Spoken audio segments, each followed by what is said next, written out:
How to remove followers on Twitter. Let's get right into the steps. First off, you want to open Twitter, which can be downloaded through App Store.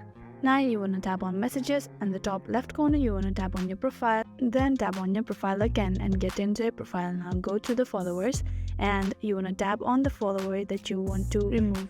Now tap on the three dots which is on the top right corner, then tap on block. By doing that, the follower will no longer be able to follow or message you and you will not be able to see their notification. Now tap on block. So now the follower has been blocked and removed from followers on Twitter. In the course of time, you want to unblock them again and make them your follower again.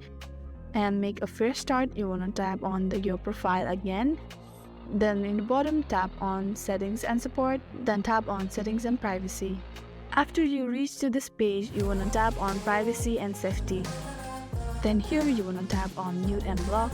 As soon as you do that, you'll enter to this page where you want to tap on Block's account, and then you want to unblock the person that you have just start new beginning as follower and following. And that is how you can remove follower on Twitter. Thank you so much for watching till the end.